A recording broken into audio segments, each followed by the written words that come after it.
Hello friends, आपने subject और doer इन दोनों का नाम तो जरूर सुना होगा ग्रामर में। सब्जेक्ट और डूअर वास्तव में एक ही हैं या अलग अलग हैं, हम इसको समझने का प्रयास करते हैं सेंटेंस के माध्यम से। इसलिए आज जो मैं टॉपिक रखा हूं, इस टॉपिक का मैंने जो टाइटल रखा है doer versus subject. Doer versus subject मैंने रखा तो आपको समझ में आ ही गया होगा कि दोनों में जरूर कोई ना कोई डिफरेंसेस तो है।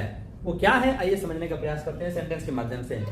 एक सेंटेंस लिखा हुआ है कि आई एम टॉट और दूसरा सेंटेंस लिखा है ही टीचर्स मी।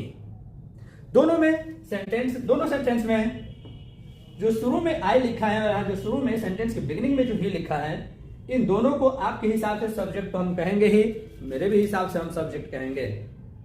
ध्यान में रखेंगे सब्जेक्ट हम क्यों कहेंगे, क्योंकि डेफिनेशन हमने यही पढ़ा है कि जिसके विषय में जो कुछ भी कहा जाता है the word is known as subject. तो यहां पर एम टॉट की बात आई के लिए कही जा रही है, हम आई को क्या बोलेंगे, सब्जेक्ट बोलेंगे।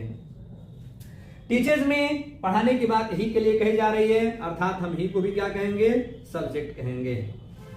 ठीक है, तो फिर अंतर क्या है, तो ये बताइए सर कि अंतर क्या है दोनों में। सब्जेक्ट ये भी है, सब्जेक्ट ये है, तो फिर आप डूअर की बात क्या कर रहे हो वो समझाइए, ध्यान देंगे। फर्स्ट सेंटेंस में हम देखेंगे कि आई एम टॉट, मुझे पढ़ाया जाता है, हिंदी इसका सेंस होगा, यह सब्जेक्ट तो है लेकिन टीचिंग की क्रिया ये स्वयं नहीं कर रहा है। वे शब्द या वे सब्जेक्ट जो किसी क्रिया को स्वयं करते हैं, हम उस प्रकार के सेंटेंस के सब्जेक्ट को डूअर भी कहते हैं, सब्जेक्ट भी कहते हैं। क्या ऐसा यहां लागू हो रहा है, आई एम टॉट इसका सेंस है कि मुझ पर यह टीचिंग की क्रिया लागू की जाती है।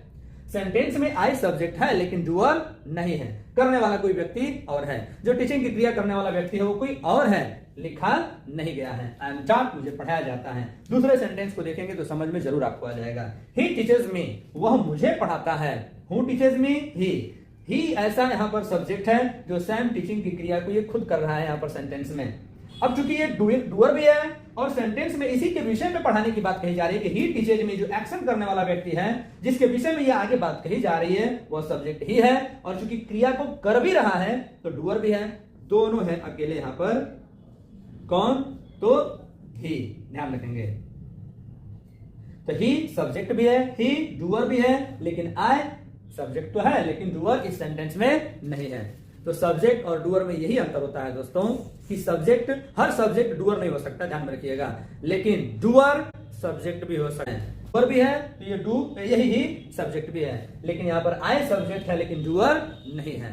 इस सेंटेंस में दोनों में अंतर होता है। समझने के लिए हम कैसे समझते हैं, ऐसा कब होता है, ऐसा जब आप सेंटेंसेज में जो भी एक्शन आई होगी उसको पैसिव में बोलते हैं, जब उसके ऑब्जेक्ट को इंपॉर्टेंस देते हैं तब की स्थिति में हमारा जो रियल